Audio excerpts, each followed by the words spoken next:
Hey there, my name's Mark McCartney and welcome to the What is a Good Life podcast. Over the last 3 years, I've interviewed over 250 people around this question, not to prescribe you with a universal answer, but to help you explore this question for yourself. I'm hoping the guests' musings, curiosities, processes, and experiences will prompt your own inquiry into what this question means for you. Well, I'm also trying to share with you what I perceive to be more genuine expressions of the human experience and indeed more meaningful conversations. Which brings us to this week and the 101st episode of the What is a Good Life podcast.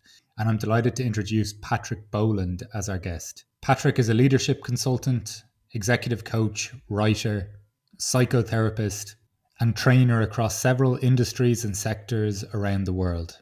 Patrick's 2024 book, The Contemplative Leader, features interviews with world-class leaders on the topics of presence, connection, being non-attached, and leading when you're not in control. In 2021, he co-authored a book of reflections, Everything is Sacred, with the contemplative leader Richard Rohr. Patrick founded Conexus in 2013, an organization that coaches leaders and their teams using a combination of neuroscience, depth psychology, and embodied experiential learning. In this wonderfully insightful conversation, Patrick shares his experiences of moving towards a life that is beautifully full rather than persistently busy. We explore the shifting priorities and seasons of life, the significance of resting into the moment, questioning societal scripts, as well as the interconnections we both observed between slowing down, being, and self-compassion. This whole conversation is a wonderful invitation to pause, reflect, step into your own life, notice the world around you, let go of control, and embrace whatever season your life is in. As you'll be able to tell during this interview, I absolutely adored this conversation. I find Patrick to be as insightful as he is an embodiment of the message that he's sharing. So I suspect you're going to take a lot from this conversation as well. And if you enjoyed this episode, please like, share, and subscribe if you're on YouTube. And please continue to leave your lovely reviews if you're on the podcasting platforms.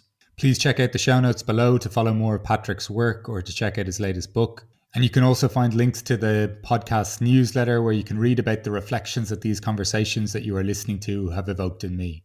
You can also find ways for contacting me, whether that's for one-on-one coaching, my weekly silent conversation groups which are free and on Zoom, or indeed for executive leadership coaching where I can help your team develop greater trust, connection, and human relationships. So that's all I have to say for this week. I look forward to carrying on the conversation with you next week. And so without further ado, the 101st episode of the What is a Good Life podcast. Patrick, thank you so much for joining me today on the What is a Good Life podcast. Since a mutual connection or friend of ours made me aware of your work and listening to you speak on a different podcast, I've been really, really looking forward to having this conversation today. Thank you, Mark. I'm delighted to be here with you. I've been loving your podcast as well. Thank you. So as I've mentioned, how I kick these things off is with the question of, is there a question you're exploring as you move through life? I love the question. I'd say there have been many questions that I've been exploring as I move through life. Right now, there is a question, and it's funny because I hadn't really thought about it until you asked me to reflect on it a little bit. And it comes out of a talk by one of my favourite Irish philosophers, writers and theologians, John Moriarty. And his talk was entitled, Seeking to Walk Beautifully on Earth. And in many ways, that question, what does it mean to walk beautifully on Earth? That has been a pre-conscious, subconscious question that I've had pretty much all my life. And it's taken different forms, different guises according to the stage and phase of life that I was in. But recently, in the last month or so, I've come back to the question in you and thinking, what does it mean? What does it mean to walk, firstly? And then what does beauty mean? And how to walk in a way that is beautiful. If this wasn't a podcast, I'd just love to sit for about 5 minutes with that concept of seeking to walk beautifully on this earth. Can you describe your relationship with that, or you're kind of saying that it's taken on different, shapes or different essences at different stages? Could you walk us through that a little bit? Let me start with where I'm at right now. For me, right now, it means, how do I live a life that is integrated, that is allowing me to be present to myself, to be present to my environment, present to those around me, allowing me to connect with those around me in meaningful ways, and then going inside, like, what does it mean to be present to myself? What facets of myself am I aware of at the moment? What facets am I learning about? Am I uncovering? What facets am I scared of, afraid of? Because whatever is happening within, I really do believe that it's the overflow of that is how we interact with all of life, with people, with our career, with our choices, with all the different phases we're going through. So right now in life, the phase in life I'm in my early 40s. I'm married. I have 2 little boys, one who's 4, one who's 6 months old. I'm 11 years into running a consulting business and leadership development and coaching, and do a little bit of psychotherapy as well. So life's busy. It feels full, sometimes too full, but also beautifully full when I become a little bit more conscious and aware of choices I have and options I have, and what does it mean to walk beautifully now? And for me right now, Mark, it's not packing too much in, not trying to do everything. There's a phrase that somebody said to me a decade ago: you can have it all, but not at the same time. And I like that phrase. I don't believe we can actually have it all. We can have many things, but not at the same time. And I think there's a real simplicity in that, and there's a real acknowledgement of our humanity. We can only pay attention to so much in this moment, and we can only give our attention and our love and our presence to so much.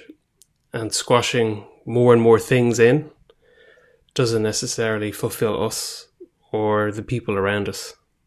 And when I was younger, that's what I thought it was. It was that classic idea of first half of life, get busy, build up all your different personas, to use that psychological term, all the things you're known for, all the identities you have, your qualifications, your achievements, your career, your sporting abilities.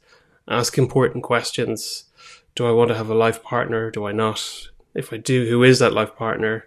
And all the highs and lows of that. What do I want to work at? What is work? Is it about making money? Is it a vehicle to express myself and contribute? What is it all about?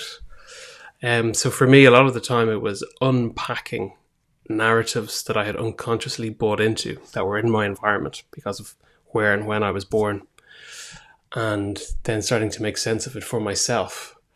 And every now and then I'd come to a point of stress, burnout, heartbreak, disappointment, and one way or another realize I'm not walking beautifully on earth right now. It's not working for me, and it's definitely not working for those around me. So now I'm in a phase of, honestly, working hard in my business, but not as hard as I used to. I'm not working weekends anymore. When I was setting things up 11 years ago, I was doing everything. But I'm choosing to prioritize time with family, time with my boys, to have these moments. And I think, there's different frameworks and different information that can help us at different phases in life, as well as different practices, of course, so we can become embodied within ourselves. So it's not just a cognitive experience of life. One for me was chatting to a friend a few years ago, and he said that he was going to retire early and sell back his shares into the company that he'd founded because he wanted to spend time with his kids before they were teenagers. And I was like, that is crazy. What are you doing? And I sat with that for years. And there's elements of that now that I understand. I remember coming across a study saying, you're going to spend 95% of your time with your kids by the time they're 15 or 16. and they'll want to actually spend time with you if you're lucky until they're 11. And I was like, that's quite stark. Like, this is the time, this is the season for this. And so I've really chewed on that a lot, and it's gone from being an idea into being a felt experience, and thinking, like, as a dad, wanting to lay a foundation and wanting to help my kids learn to self-regulate, to feel safe, to feel confident in themselves, to have self-esteem, to feel loved, and to see the world as a place of beauty, and taking risks and standing up for themselves and navigating all the challenges of life. I'd love to, spend that time with them. So for me right now, this big part of walking beautifully involves making choices around time and money to be there with my kids. And that's just something that I've come to accept about myself as I've understood my values and understood life phase and made peace with myself. And essentially, Mark, slowly but surely become comfortable in my own skin. Yeah, that's a beautiful sentiment, though, isn't it? Like, being comfortable in our own skin, almost from what I'm hearing, and just maybe even projecting from my own life, to slow down a little bit, to appreciate what actually resonates with me, like, or what it is I actually want. Because there's a lovely, you had a lovely expression there, that life is full, but it's beautifully full. Could you give me a sense of what beautifully full means for you? Do moments appear? Is it a feeling within moments, or how would you kind of capture that? Yeah, it's the whole thing. There are moments, and within those moments there are the feelings, and then there are realizations and reflections. To give you a few examples, at the moment, I brought my 4-year-old to his first international rugby match at the weekend. So his first Ireland match. And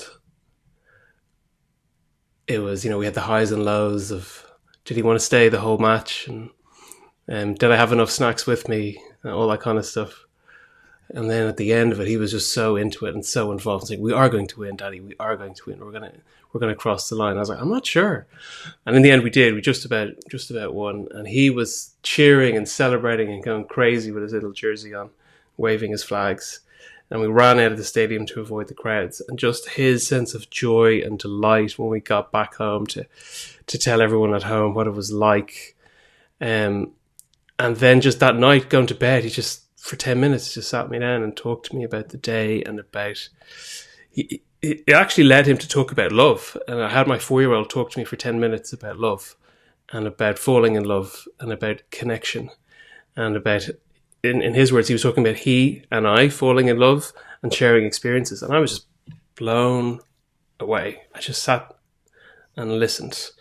I was just amazed, but at the same time not amazed. I was like, there's an essence here, there's a beauty here, there's something that's taking shape within this little soul, within this person. And I was just so full, like I could feel the tears welling up, but I just wanted to really pay attention and listen and take in each moment. And then there's that same night where I'm up for 2 hours with another little guy just screaming and wailing and screaming and wailing. And I'm tired, and then I realize and I remember it's not always going to be like this. And what a gift, what a gift to get to have this. I used to travel a lot for work. I used to be on 60 flights a year, and it was crazy. It was before I had children, and just being able to be here and being able to be here during the night for these experiences, and waking up absolutely exhausted. My wife and I saying, like, how do we go on? How do we survive this? Knowing that everyone finds a way to survive it.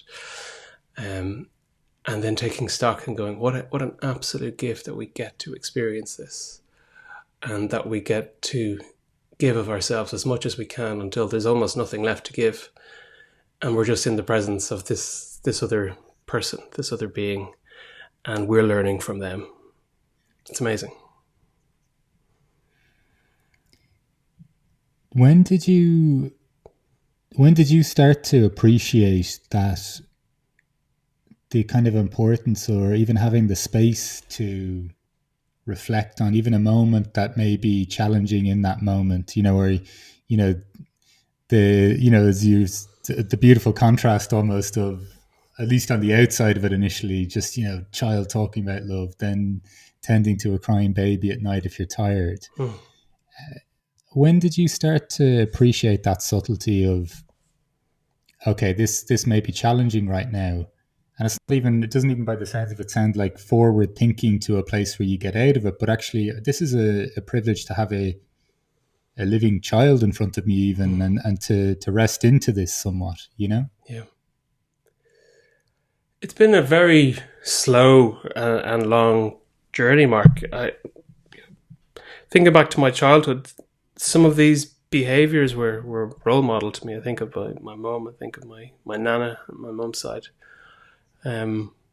People who are just so present to the moment, focused on things being simple, and without even thinking about it an awful lot, just made moments special. Weren't overly fussing. They didn't need it to be a certain way to be okay. There was no, set list of, you must hit this mark in order for life to be okay. Only then will it be okay.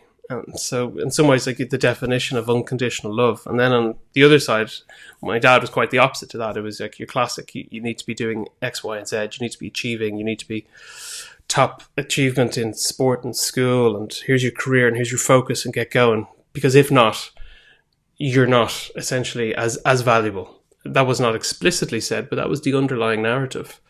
So there was that mixture of conditional and unconditional love. And so there were those two forces within me that I experienced growing up. And then within that, honestly, as a teenager, I spent at least once or twice a month at the weekends with relatives who were dying in nursing homes. So a lot of, from my granddad to a lot of great aunts and great uncles, just spent a lot of time with people at the ends of their life. And, I'd be going out to discos on a Friday night and seeing my friends and doing all the young stuff. And then I'd be faced with people forgetting who their children were and struggling physically. And just the contrast was right there. Like, this is all part of the same life. And then all my plans, all my ideas of I'm going to be successful and great and tick all the right boxes, they all failed me at a very young age. So by the time I was 16, I fell into a deep depression, very deep depression for a year. And I started reading philosophy and world religions and practicing like Tai Chi, and I'd been meditating for a few years at that point. So I started really thinking about, like, what is the meaning of life? What's it all about? And over time, I didn't realize what I was doing at the time. I was just trying to survive at the time. Over time, I started deconstructing some of the narratives of what people had told me would be valuable and would be important: being successful, making money, and meeting a person, falling in love, all these kind of things. Realizing that none of them were bad per se, but the way I had put them on a pedestal and idealized some of the narratives. It was essentially, literally that. It was an idol. It was having an external locus of control, to use some psychological language. So listening to other forces, other people, other narratives. And the ones that I listened to were all about someday in some way I will be happy when. Yeah. And that onward drive. And so that was kind of the beginning of, in some ways, the really not walking beautifully on earth, and thinking that I needed external things in order to feel okay about myself. And I grew up in an environment where there were so many people from school and college where this was the thing. This is why people were ambitious a lot of the time in career, make money, go far, go well, because in some way, then I'll be okay, or then I'll prove it to myself, or then I'll have, or then I'll be. And realizing from my own experiences of lots of failures and challenges, which I could tell you about, but also seeing it in others and family and friends and organizations I've worked in, and now working with executives and leaders who go through that, who climb the top of the ladder and get to the top, to quote that Thomas Merton image, and realize the ladder's been leaning against the wrong wall and they've missed out so much of what's around them because they're just focused on the next rung and the next piece. For you, what was that like to... Because that's quite a young age, isn't it, to be questioning the values of society. And, we're a similar age, from Dublin as well. And, going through philosophy and learning Tai Chi and these kind of things, what was that process like initially? Because, now it's quite popular, right, to have some sort of spiritual perspective or, some sort of fly-by-night ideas around what this life is, or to repeat words from the book. What was it like to be questioning your surroundings like that from a relatively young age? It was very difficult. I didn't want to be doing it. But the world as it had been presented to me had fundamentally been deconstructed for me. Stuff was out of my control. What I thought was the good life was not working, which had led me to my depression. It was like a contextual depression. And I was just searching. I was just looking. I was unusual in that I was quite aware of my emotional state for a teenage boy. And I think having seen so much suffering and pain and death around me in relatives, and there were some challenges in my home life as well, and just seeing a lot of unhappiness, all made me go, what is this all about?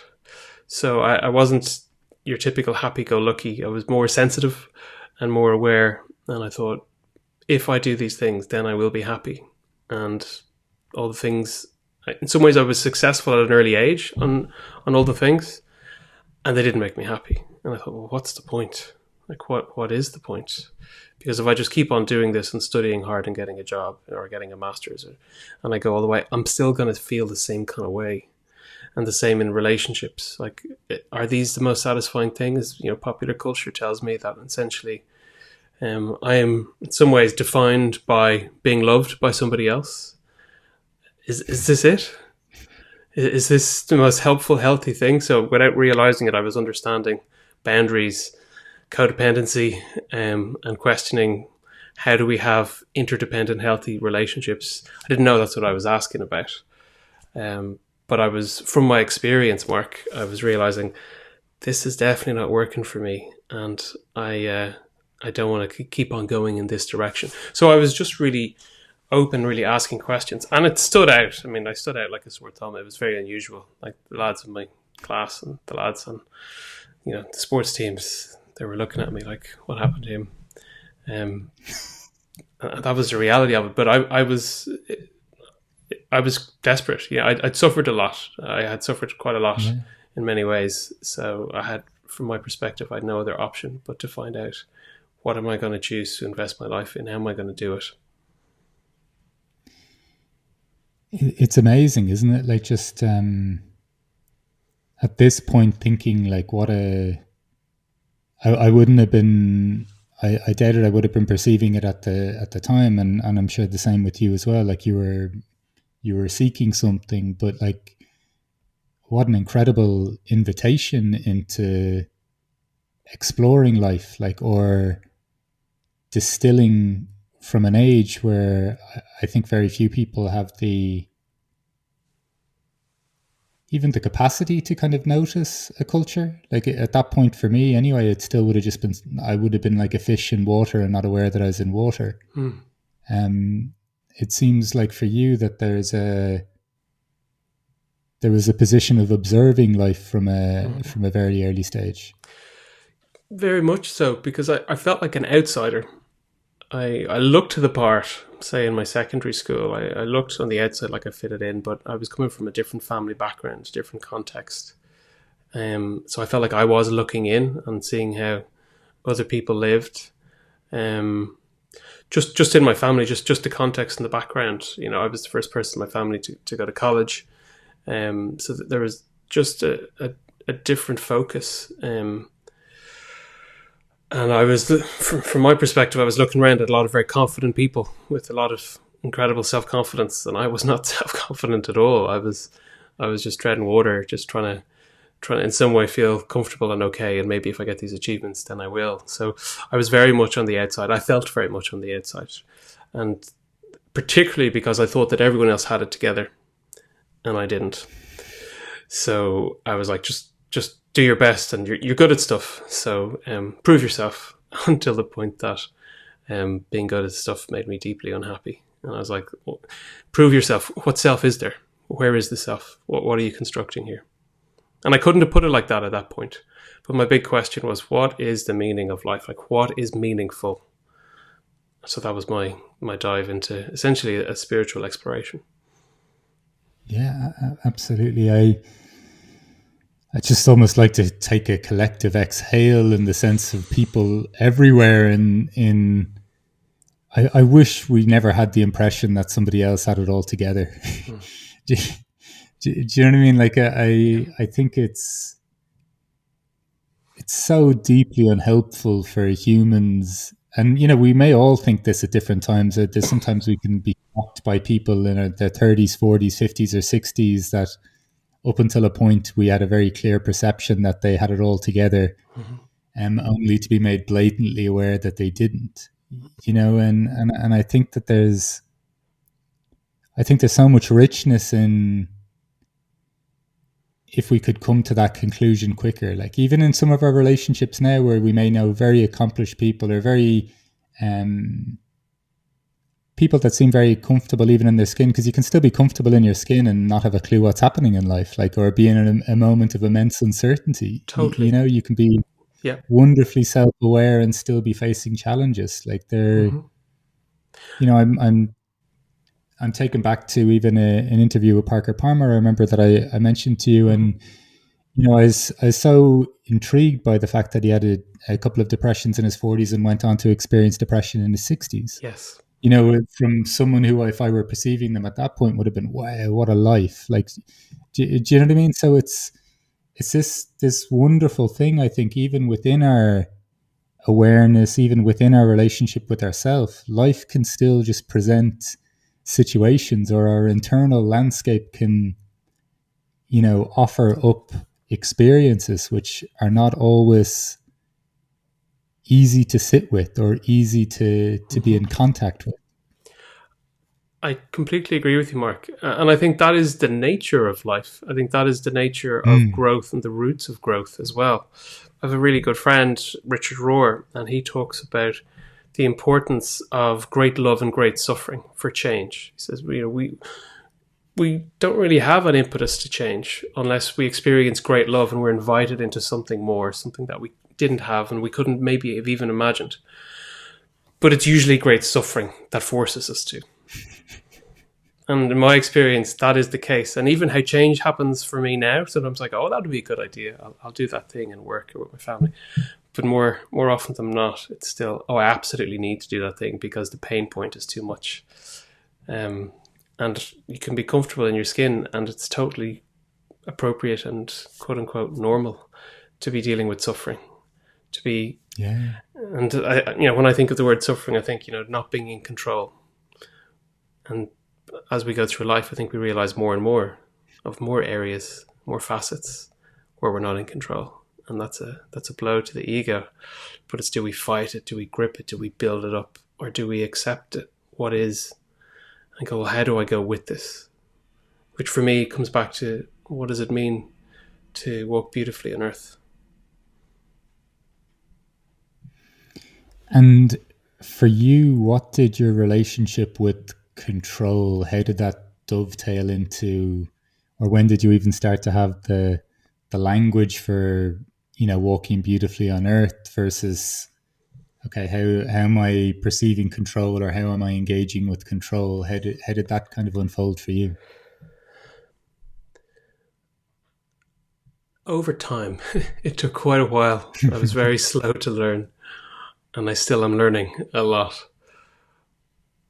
I suppose what happened was I realized at the start that my type A-ness and my, let's grab life by the horns and build it and go, which I was learning from kind of the culture around me as being a good thing, that will give you the good life. Those things weren't working out for me in the way I thought they would. So there was suffering in that. And then I'd reflect and regroup, and I'd, read, journal, had different spiritual practices that I was engaging in. The book when I was 16 that really helped me to break out of the thinking was a book in the Hebrew scriptures called Ecclesiastes. And it's about meaning. Meaningless. Everything is meaningless, like chasing after the wind. That's the opening line. And it's the story of this man, this king, who had everything in life and eventually just said, look, it's all meaningless. Like, what are we trying to build here? So that was my existentialist philosophy introduction. And I'd come back to that from time to time and go, well, what's it all about anyway? But that was a little bit of a cop-out for me. I'd become completely detached. And then I had no real reason to be present and to be non-attached to life, which is, when I write about it in my work, non-attachment is being present to what is here within me and within the situation, and having the capacity and the desire to connect to others, but not needing to force it, not needing to control it. Yeah. So that's, what I call attached. So I suppose over time, back to Richard Rohr's statement of great love and great suffering, it kept on being great suffering that I was experiencing that would lead me away from control. So I thought I was going to be an investment banker, and I had some experience in there, and I realized I was truly awful at it. And also I hated it. So I got out. So there was another plan that was gone. And then I worked in strategy consulting, and the idea of what the life would be like versus the reality and the projects that I got and didn't get and all the rest. I realized, okay, so it's a lot different to what I expected, to what I'd hoped for in my blue sky thinking. And then eventually in my mid-20s, at the age of 26, I went, I'm going to pursue my dream. I'm going to do something for me for once, not something that essentially my dad would like me to do. So I went to become a pilot with the view to becoming a rescue helicopter pilot. I was always interested in aviation. And I found it at the very last moment that I was colorblind and I couldn't do it. And again, another 3 years of being depressed and down and going, what am I going to do? What is the career? So I had a series of disappointments in the career and just going, what is going on here? How do I make sense of these things? And likewise, relationships, some relationships that I hoped would work out, didn't work out, disappointments in friendships. I think another one as well, even my health as a kid, I was often in hospital with my asthma. So I was just often learning about the limitations that I had, the things that I wanted to do, but that I couldn't do. So I suppose over time, I moved from having here's a workaround, here's a strategy to get where I want to get. Here's how I actually reach my outcome. And I was doing that, and I was fairly successful at it. And each time I'd reach the outcome, for the times when I did get the outcome, I just sit with myself and go, how does that feel? That's not exactly what I expected. I remember one time I worked really hard after my disappointment in flying, and I decided I'd go all the way in a sailing qualification. So I took up sailing. I got my professional qualifications and worked very hard. And I remember just sitting for a day afterwards, totally exhausted after a 12-hour onboard exam, going, I don't feel as happy about this as I thought I would, years ago when I started this process. I need to really be careful about stuff I put my time and energy into, because this has been so much sacrifice, and I've got a stamp and I've got a piece of paper. But I'm not really sure if this is giving me what I expected it to give. So I started realizing that achievements and qualifications, and I liked studying, so I went on and I did essentially 10 years in college over time to different qualifications. And after a while I was like, stop getting the stamps, stop getting the pieces of paper. You are learning some stuff, but learn from life as well. Be present to what's around you. And be present to the people around you. It's not just in an academic track. So I think it was a mixture of having some successes and realizing it didn't fulfill necessarily, and also having a lot of disappointments along the way, until I realized fundamentally in some ways, I'm addicted to control. And as I looked around at people around me, I was like, I think quite a few people are. Maybe this time it's not just me here. And I started just reflecting and thinking about the nature of control and the role of fear and what happens in our thinking, but also what happens physiologically in our bodies when we have, an amygdala hijack and our prefrontal cortex essentially has a bit of a shutdown effect, and we get driven by cortisol, get driven by adrenaline, and we're hypervigilant and we're looking around us, and we're just, because of our kind of our negativity bias, some researchers say, we're 5 times more prone to see negative things in our environment than we are to see positive things in our environment. It's an evolutionary thing. But because of all that, there's just this drive to survive, and we get this cortisol and this adrenaline to deal with our fear. And I realized for me that so many of my achievements and so much of my striving had been to deal with my fears and to feel secure and to feel lovable and to feel okay in life. By the time I was in my early 30s, I realized, as much as I hoped I'd been independent, a lot of my 20s, all my 20s, had been spent comparing myself to my peers in some ways, across a lot of dimensions, from who's married, who's not, who's got a partner, who's not, who's got a career, who's earning good money, who's not. All the things that are appropriate in the first half of life, or as Jung says, in the morning of life. But I'd attached too much to these things. And at the same time, being honest, it's easier in your 30s, mid-30s, was for me, as I started to establish myself in my career and started to establish myself in my company, to not have to focus on those very survival elements or those defining elements, as I chose things that I wanted, not things that were good, that other people told me were good, as I chose narratives that I was living within and chose what was important, and became more aware of my unconscious values that I'd been driven by. As I got a little bit more comfortable with myself, I was able to say, I don't need to compare myself to anyone else. It's okay to be me, and it's okay to express myself in these ways. And a big one for me was to say, my work is a vehicle to express how I want to be, who I am, and how I want to contribute to the world. And then I stopped equating my identity with work. That was a huge piece. And then I started treating work in some ways as a game, to go, I wonder what great clients, what great projects I'm going to get to engage with. I wonder what's going to happen. Let's be playful. Let's be curious. Let's be open. So it was a very slow, long process, and I'm bang in the middle of it at the same time, but it's nice to talk about it. But isn't that, there's a few things you said there that resonate a lot with my experience of, well, Jesus, not just the incessant comparison in my 20s, or, like just not finding relationships fulfilling based on my own internal experience, if you know what I mean. And there being a huge gap between what I was projecting on the outside and what I was feeling on the inside. And very regularly thinking, like, being aware of the perception of my life rather than the feeling or the experience of my life.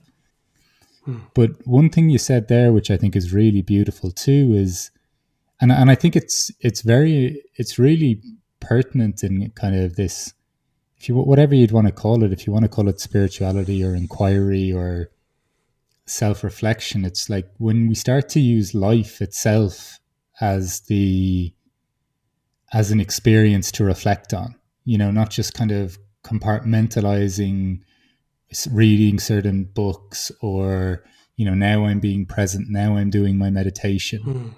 There's something really, I don't know, I think, and by the sounds of it, it doesn't sound too dissimilar to you. I think when we start to have that focus, when it's not just so much about look at me and my flaws or my shadow or my neuroses, and just like looking at life in this way as well. I think, I don't know whether it was the same for you, but that opened up so much curiosity and play to the point that I find it almost odd that I I feel far more playful in my early 40s than I would have at any point in my 20s, or even, up until maybe mid to late 30s. And that, I think, is where being comes from. Do you know, I'm not trying to come up with a formula for being, but to me, that's where we at least start to feel okay with being in this world. And from what you said as well, it would tie in a lot with my experience of, now I'm just deciding to do things because I want to do them. I had an experience when I left finance when the year before I'd left the company I was with, when I was part of a team to ring the bell at the New York Stock Exchange, and I'd been in India before, and I think people thought I'd lost the rag. I had told them about seeing a therapist the year before that, and then so I think people probably thought, oh, he's got his stuff back together again. He's doing it again. Yes. To then being asked by some good friends who have remained friends, had I joined the cult because I decided to live in Peru for a year. So having this really almost strong contrast of experience of I feel like a bit of a mercenary in this role. I'm going to leave. Yes. It doesn't feel like me anymore. To people then probably assuming at the time he's got it figured out, to this feels really good to be saying to people that I'm going somewhere to create the stillness where maybe I can hear what's next, to feeling good about that, to then being questioned, are you in a cult? Yes. So and that was from a very good, loving friend. There's no baggage with that, if you know what I mean. Totally. But it's just, it's amazing that that's how things can be perceived, is my only point. I completely agree. Yeah, because you're not on the script. You're not sticking to the plan.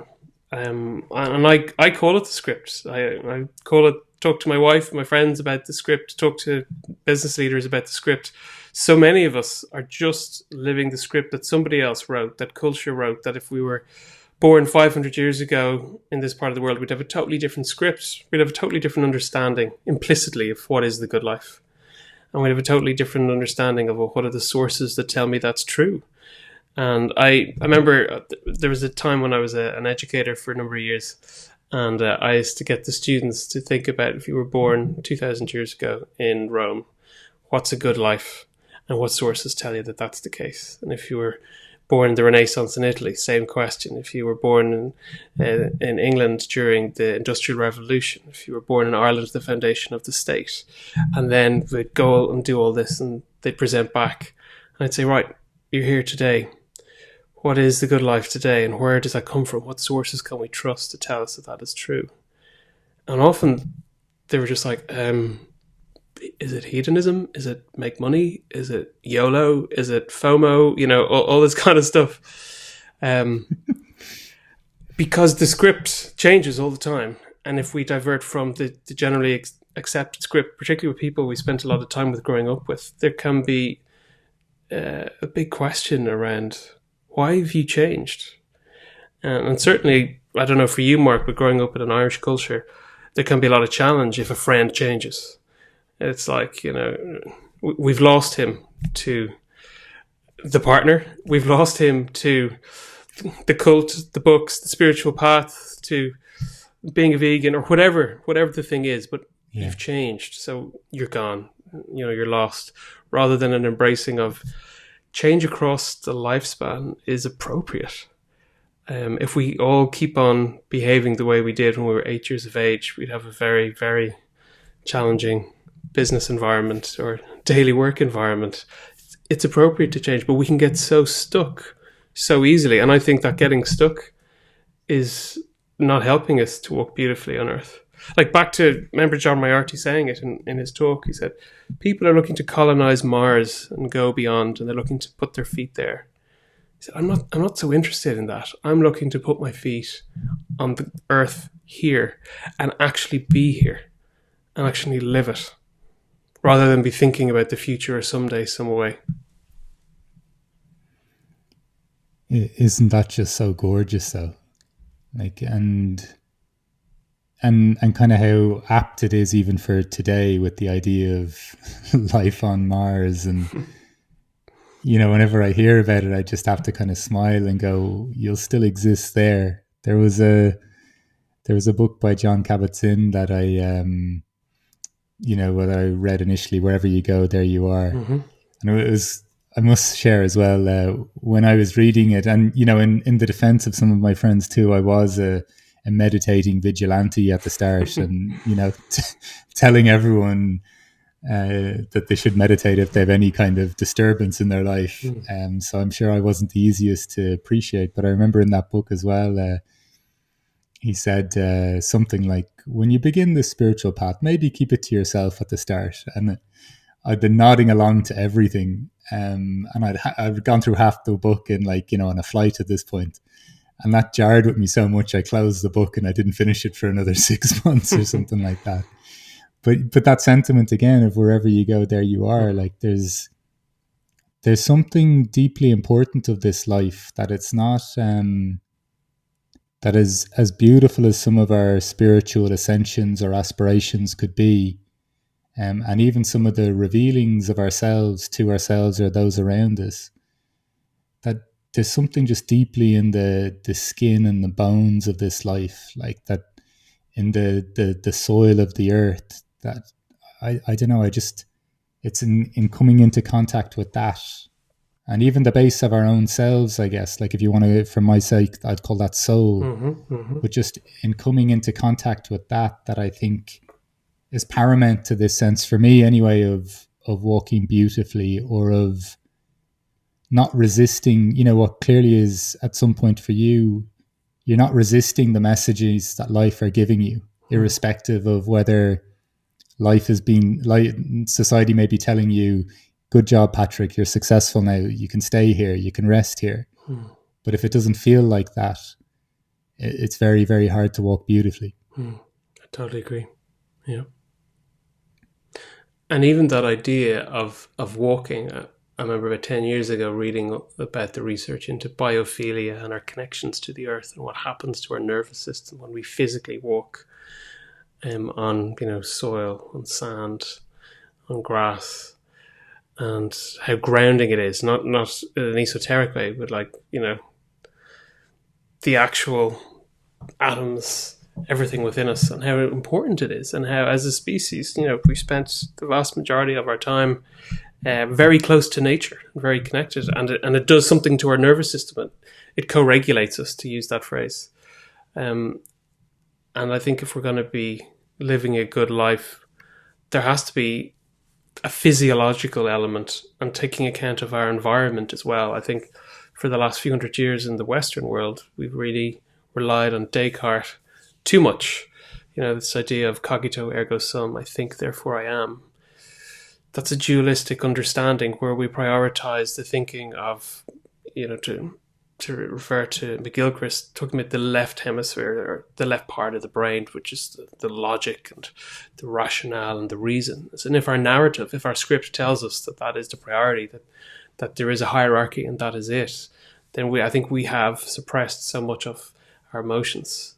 We've suppressed so much of our environment and what's going on around us. And something that I'm always doing with myself and doing in my work with those I'm working with is seeking to integrate, like even to have like an understanding of, be it the tripartite brain or the hemispheres of the brain, whatever model we want to use, but to think about, there's thoughts, but our thoughts, there's emotions, and there's a cocktail of hormones that create those, and there's the sensations, there's the 73 million nerve endings in our brain, but there's also the 5 million nerve endings in our gut and the 1 million nerve endings in our heart.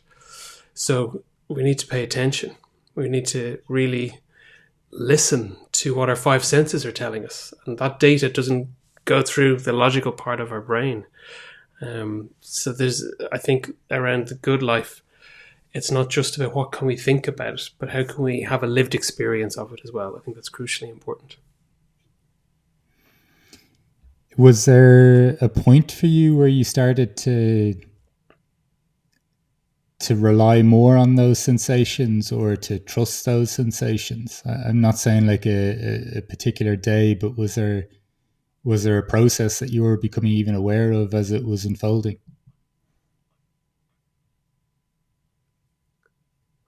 I think it started as a teenager where I actively denied those things. And I went with what is the script? What is the stuff that my culture is telling me? And it was probably by the time I was in my mid-20s where I started to re-engage and go, this is important. This is valid. I want to be a holistic human being. I don't want to just to be living from a place of theory. So it happens slowly in ways. At the same time, Mark, I started meditating when I was 8. I just randomly thought it'd be a good idea. And I used to sit on the shed roof. And it was very weird. A few guys from my class saw me and thought, like, what is he doing? But there was something about it that just appealed to me. I thought, I'd like to try that out. I just love that sense of calmness and peace. So I had a few of those experiences. And when I was in school from the age of 12 onwards, we were taught to meditate. Like that was part of what we get to do, a few times a year. And for most people, they didn't like it. I really liked it. I just thought this is fantastic. Just the peace of it all. So, I think it was probably in my early 30s. I remember I went through a thing called the Ignatian spiritual exercises. I'd wanted to go through it for a while. So I took 2 years to go through it, and you have what's called a director, like a spiritual director, to talk you through the stuff. And I really struggled with it. I didn't like the process very much, and it was challenging. But one of the things that was really helpful was the person I would meet with regularly said, you minimize things in life and you look at yourself in a negative light. You consistently come back to looking at yourself in a negative light. And then you just think about like what's going wrong and not working out. And you keep on trying to change the system with this idea that if you get the perfect plan for life, then things are going to work out for you. And then he said, I'd encourage you to just notice not just your thoughts, but also notice your emotions, notice your desires, notice what's important to you, notice what you like, what you want, what you need. And it was that simple an input. But I think after that point, I was able to be a little easier on myself and not beat myself up as much and not expect so much from myself. And at the same time, to pay attention to, quote unquote, the other data points, not just the models in my head, but also to reconnect with what is it that I desire and how do I feel about this? And how do I really, really feel about this on an emotional level? And don't rush into action and busyness, which was a default for me, just action and busyness and go, and squeezing too much into my day and meeting 10 people a day and just being tired a lot. And I kind of gave myself permission to listen to my body and to rest more. I actually stopped playing competitive sport, realizing I was absolutely exhausted and riddled with injuries from all the overtraining I'd done. And I just started going a little more gently and starting to swim and starting to just go at a different pace and go, today is enough. What you're doing now is enough. And even I remember I was first introduced to a lovely psychological model around the time I was training as a psychotherapist. And it was called The Good Enough Mother. It was research into new mothers and their ridiculous expectations of being absolutely perfect in every way. And how do we apply this to ourselves in business, in life, the good enough leader, the good enough person, the good enough father. And I started, and I looked into, again, some research around effort. And if we're going at 100% all the time, we're going to crash, we're going to burn out. But 80% is good enough. And that's going to give you great longevity. You're going to be able to have go at a pace for a long period of time and be consistent, and how valuable that is to relationships, how valuable that is to organizations, how valuable that is for ourselves. So yeah, you're getting me thinking about these things. A few different things came together and I just started going a little easier, and as a result of that, things opened up, wider perspectives opened up, because I was more open to other things entering in, because I had been so focused and so driven, and I was like the racehorse, just focused dead ahead, going as fast as I could, whereas now I was able to see and be open to other opportunities and other people and other experiences. Do you know, I wonder about this a lot myself. Just, you know, you even mentioned at the start, you know, there's a big difference between your life being very busy and being beautifully full. And I almost wonder, you know, about just when I was saying I've just literally thought of this now when you were talking. You know, when I was saying that sometimes we need to just look at life and you know, we pull back maybe from the books or theories and we just start to we start to observe life and get lessons from life.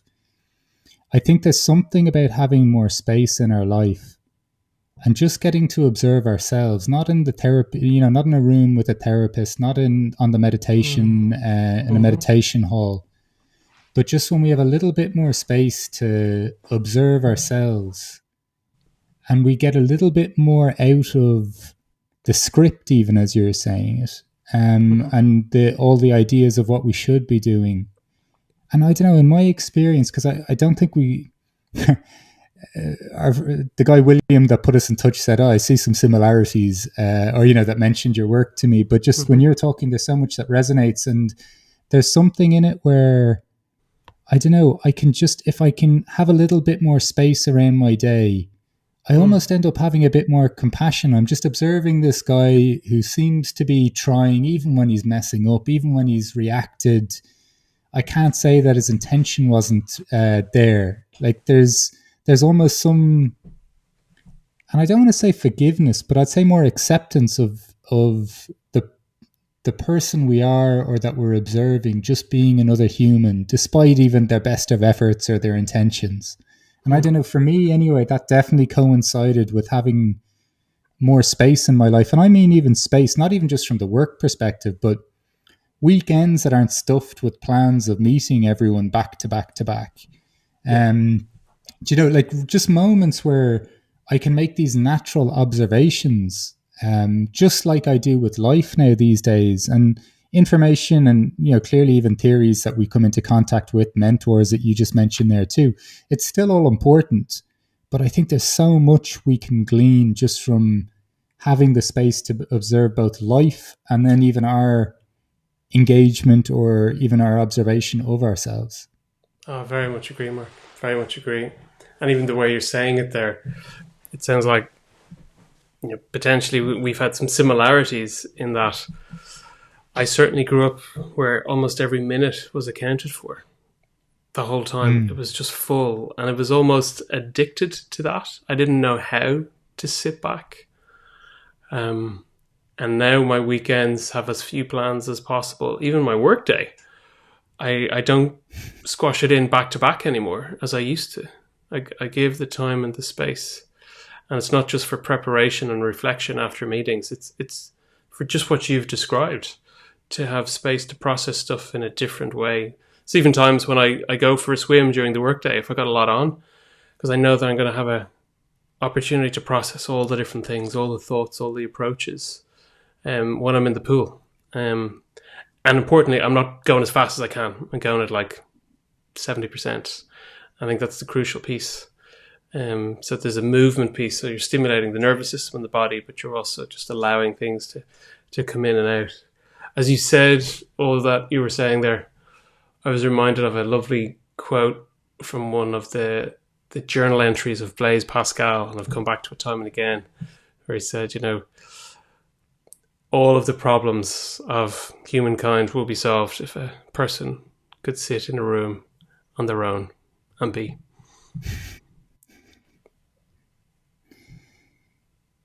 That's absolutely gorgeous.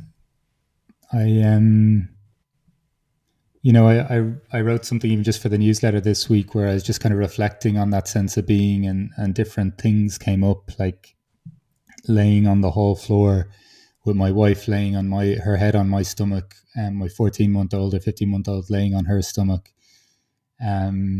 sitting in a park with a friend. But also I just mentioned sitting in an empty room, and whether it was tension or relaxation that I experienced, it just needed to be felt and experienced. And you know, Patrick, so much of what you were saying in this, even from the opening idea of how do I walk beautifully on this earth, reflections on, you know, even coming into the experience of depression early, deconstructing life, getting already ideas around what the script is, acknowledgements that maybe having an absolutely jam-packed life, that things can be beautifully full, but just not overdoing it. The acknowledgement even with kids, like so much of it seems like you're falling into a sense of being with your own nature in terms of there's a season for this. I thought that was quite a beautiful expression for that. Then, you know, realizing the idea of a great love and a great suffering, that it's not, even when we are in contact with ourselves, we're aware of ourselves, that these things can still come in life. Like, and even this beautiful example of your child, you know, one talking about love and one crying at night, and both, there can be gratitude for both and arresting into to both experiences. Like whether one is almost filling your eyes with tears and the other is, I don't know, making your eyes sag from the tiredness of. Yeah. But you know, more and more coming into this clear idea of what do I want? What are my desires? How am I reacting to this? How do I appreciate that?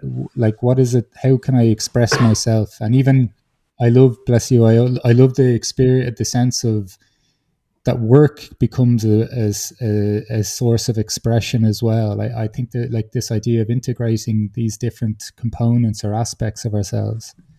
I sensed before, Patrick, I'd enjoy the hell out of this conversation. I didn't want to burden you with such expectations, but it's been that way. But I'd love to ask you the question of what is a good life for you, Patrick? Oh, beautiful. Thanks, Mark. And I've really enjoyed it too. You've really got me thinking and enjoying the thinking. Thank you. What is a good life for me right now? I think it is embracing the season. An observation I've had over the last 10 years is I really love and respect when people embrace their age.